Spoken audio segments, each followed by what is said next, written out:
This is episode number 1, Prioritization and Task Management. My name is Michael Patterson, and I'm with Michael Szymanski. How are you doing, Michael? Fantastic. Good. It's been a minute. What's it been? Close to 2 years since we last did Yes. this? Yes. That's It's been a while. awesome. Well, I'm looking forward to it. I know we had a good response when we did the podcast last time, and I'm excited to kind of rejuvenate this, talk some new topics, and we have a little more experience under our belt to hopefully give the audience a little bit more of a better better product. We'll say that. hmm More guidance on multiple Sure. issues. Yeah. Exactly. Yeah. So, prioritization and task management. Where should we begin, Michael? Well, I would say basically let's start where our definitions of each are, at least. Sure. What is prioritization to you, let's say of goals or of objectives? Sure. And so let's begin with, I guess, prioritization. Um, and beginning with what are your priorities, the definition of a priority, and how do we or how should we think about them? hmm You want to begin? Sure. Yeah, so I think the big thing I want to touch on first is that one of the things one of my mentors imparted on me is that there is no such thing as priorities. There's only priority. So one thing that I see commonly in people I work with, more so at a younger stage of life, so middle schoolers, high schoolers, um, is the over prioritization, aka not prioritizing stuff. So more so having multiple things going and not finishing any of them. And basically not allowing oneself to identify one select priority to accomplish by laying out specific goals within that priority that are easily able to be, achieved and moved on to then accomplish that one priority, which then could be moved across to set another priority versus having priorities which shouldn't exist, and that allows for maybe overlapping objectives to come to surface, which will cause a lot of distress to the person because they're juggling a lot of things at once versus identification of one thing at a time. So that's how I got into the priority subject and what a priority is. So yeah, that's where I come at it from. And I think there is a lot of talk about multitasking and how that's supposed to be this great thing. And we like to think that because we're identifying multiple different avenues, that that's somehow beneficial. And I and as you mentioned before, that paralysis to analysis, so to speak, about the different priorities, because apparently that's not supposed to exist according to you, and I agree. And we think about these things as okay, I'm going down this avenue, I'm going to this avenue, I'm going to this avenue simultaneously. Yet you can't necessarily do that because if you're not going down avenue A, so to speak, with all your might and with that intentionality to accomplish avenue A, you will then see that avenue B is also not getting that full intentionality. Avenue C is not getting that full intentionality. And what you end up with is 80% effort across 3 different goals rather than 100% effort towards one, then reprioritization, then 100% towards B and 100% towards C. And I think that could be very beneficial, especially for younger individuals, as their life is more how do you say Sporadic. regimented. Really, I like how we both completely went there. I think you have less responsibility, but it's Yeah, more yeah. sporadic in the sense of you have a lot of influence, but hmm you don't have the responsibility where if you mess up, it's okay. Yeah, agreed. And hmm um, and I think maybe that's not necessarily a good thing because that prioritization, so to speak, when it is a responsibility, when you do have things on the line, becomes increasingly important. And if you're not able to do that on the smaller things, and then you try to transition that to the bigger things in towards your life, I think there could be issues that arise. What do you think? Yeah, I agree with that. Basically, the issue arises most often in between transitions in educational level, I think. That's where it becomes most apparent, at least visually. Mm-hmm. In saying that, I mean, you're going from high school where there's lots of structure and guidance through every action you do. And it's not even necessarily guidance more than authoritarianism in a way of you're doing this at this time and you don't really have a choice. Um, see, then you go into college and you have a set schedule of things, but with especially with how classes are now, you don't necessarily need to go to a class, to accomplish the goal of getting a grade that's good in your eyes. Back Um, it up, back it up. Are you telling me that you don't need to go to class every single time in order to get a decent grade? Oh my goodness, Unfortunately, that's news yeah. to me. Oh yeah, yeah. I won't get too off topic, but yes, in our current educational system, that can happen.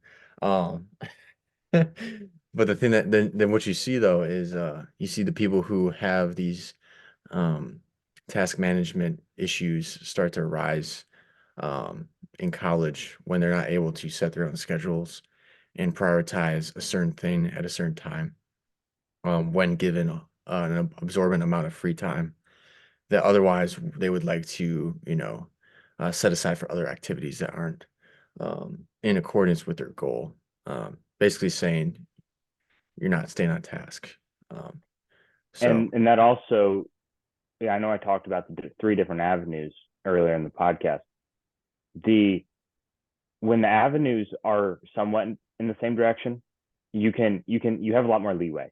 When the avenues directly oppose each other, for example, you want to get a certain job, or you want to have a certain income, or you want to have a certain thing, and yet you avenue B is directly taking or directly competing with that first avenue, you then see this divergent of problems and they don't know how to solve it. And once again, we go to reprioritization.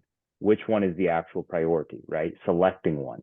And that becomes crucial for making those next steps and honestly for fulfilling happiness. hmm hmm yeah, I would say And that too. sure. And I think both of us can see this. We've seen great examples of this. We've also seen not so great examples of it, nor am I perfect with it, but it becomes a big topic as you start to grow older and those once again that responsibility and that decision making about going which avenue you're going to go down becomes a lot more important. hmm Yeah, like I often get asked about how regrettably, I accomplished a lot of different things in different avenues. And at the end of the day, it comes down to, setting aside hours for certain priority. Okay. So like at this hour, I'm going to be working on this thing. And then with these counting hours, with these amount of hours, I know that I'm going to be this much closer to 100% in this specific priority. Um, and, not letting other things leak into that time um, that is like essential. For instance, like working out, staying healthy.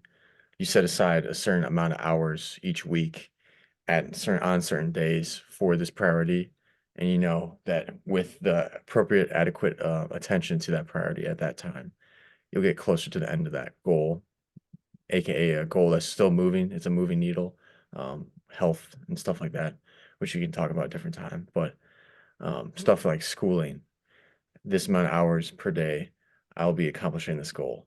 If I hit below that, am I necessarily doing 100% effort? If the answer is yes to that, then okay, we need to reevaluate what the goal is, what the prioritization is, and see if it is wide enough. Okay, are we getting too finely tuned to this? Basically meaning, okay, I have this subject, I'm doing these tasks to study for this subject. I hit my goal under my goal of, I have an hour, I did it in 40 minutes. Can use the 20 minutes to identify any weak points in my priority that then could be reassessed. And then the next time I have to do this objective, I can accomplish it at a more higher throughput of attention and detail, basically. So that's just another avenue of things. The priority might seem kind of nuanced and sporadic at times, also because you're not focused in the correct way. You're just doing things to achieve the goal, but you have to have actionable steps that are realistic and also defined by past excellence, I like to say, meaning that It works. these steps yeah, these things work. They've been brought out in other people's paths, and it might not be specific to your goal, but at least it gives some structure to things versus just setting hours and doing stuff within that hour. Because if you have no structure, even though that is seems like structure for most people, you need actionable steps within that structure. And this comes back to good planning. You plan what you need to do ahead of time. And then as that application of that plan goes into fruition, you then take the results that you see after you've executed and you compare them to what your plan was. And where I've seen struggle is if that doesn't align. And as you mentioned, right, sometimes it's under, sometimes it's over. And that reevaluation process at, after you have conducted your execution phase is crucial. And from my experience, what I have seen has separated individuals who executed very well and people who did not execute very well were that reevaluation phase and that implementation of the reevaluation into those next tasks and reprioritizing which lessons to take away from what. Mhm. And being honest in the reevaluation phase, Yes. because you always like to tell yourself how good you are. So you have Or to be or accurate in your assessments, basically. yeah. And also, don't beat yourself up too sometimes. I mean, I know this is not always the case, but don't beat yourself up either. Sometimes there's unforeseen incidences that you should have foreseen, right? But they were unforeseen, and so now that. Okay, move forward and execute and go forward. And so, what are some tangible steps? Or we're going to institute a weekly challenge now with our new podcast form. Let's talk about how that works, at least the challenge side, and then what our challenge is as we begin to wrap this up. Yeah, so basically the idea is that each week there'll be a challenge at the end of the podcast. This will be more so, you know, an actionable thing you can carry out each week that is, freely accessible through a YouTube form. And then you can share this to other people who you want to also see this impacted on. And then from that point, you can reevaluate together. If you're doing this by yourself, you can do it by yourself as well. We're empathetic to all audiences, let's say that. Um, so basically the challenge would be identifying a priority that you've been working on and identifying your priorities to eliminate and then reevaluate to what the essential priority is in your life. Laying out the actionable steps that are realistic and achievable, and then seeing if you can accomplish or at least make progress towards that goal by at least the end of the next week. That would be the general idea. Okay. And so I don't mean to put you on the spot. Okay. What is going to be your goal? Because then this is also for our audience a way for us to hold ourselves accountable to you all. And so what I will be doing is my own goal, which I'll say right after Michael. Michael, what's your goal for this week? And Uh, planning towards that. okay. Let's see. So basically, my goal right now is within the fitness realm. Um, surprise. And what I've been working on is basically installing aerobic exercise within my anaerobic training regime. Basically, I want to run while I'm lifting because I've neglected of that throughout my entire lifting career, I would say. I focused on, highly anaerobic exercise, short sprints, heavy lifting, high rep bodybuilding type of deal, stuff like that. You become And I want to, singular, so to speak. yes, yes. So in my evaluation of that, I saw that I was neglecting some energy systems, and that'd be the aerobic, which would be, lungs and heart, which is obviously very important to the human organism. So what I've been doing is basically writing a plan to add on to my already regimented schedule of incorporating aerobic exercise, specifically after a lift, for instance. But I'm making it realistic. So, for instance, I've had a schedule, so I'll have 7 days planned out. Within those 7 days, I'll have a workout. And in that workout, it'll be primarily anaerobic activity, lifting weights. And then following that workout, I'll install an aerobic exercise. That could be walking for 30 minutes. That could be a jog at 60%. That could be a ruck.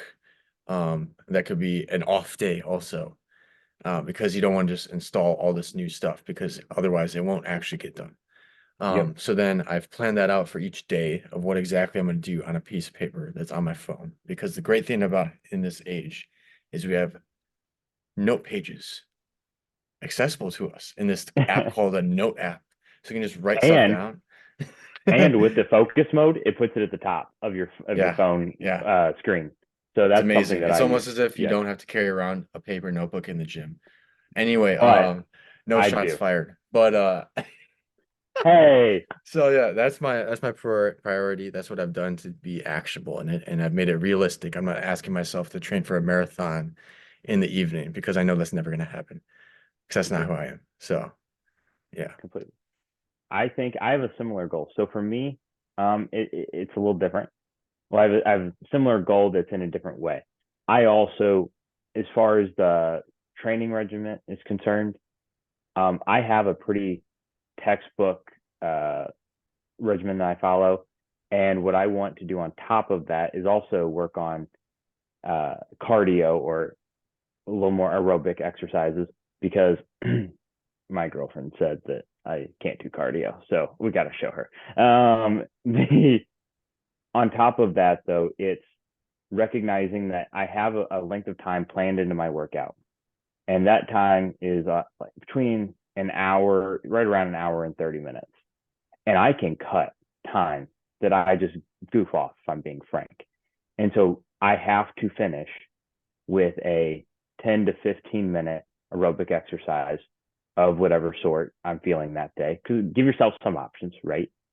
And then use that as a basis for the next couple of weeks, growing on that goal and incorporating that more suitably within my training.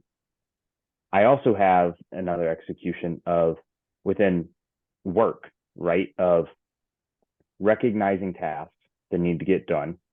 And then because I'm on spring break right now, deprioritizing school for a minute and focusing on timing of tasks and execution upon strict timing that I give myself for those tasks and staying within those checkpoints as well.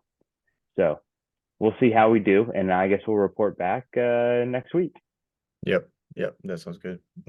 And we'd love to hear from our audience. What are you Yeah. doing? Leave it in the comments below. Give us a like. Give us a shout out. We really appreciate it. hmm hmm We'll Michael, be do you have doing any closing this. thoughts?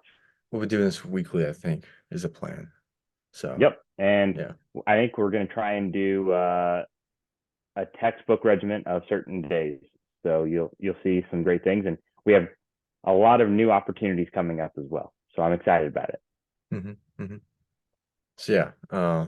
Closing thoughts would be identify the goal, identify your priorities, aka get rid of the priorities, get to prioritization of your priority. Set your actionable goals within that priority of how you're going to achieve that specific endpoint target and get to that target and then reevaluate if you approach that effectively. That's the basic premise of how we go through each step in our life in any sort of venture. So, I think that's a great summary. And I look forward to meeting with you next week. Yep. Yep. Awesome. Well, have a great night, Michael, and have a You great too. night, audience. Yep.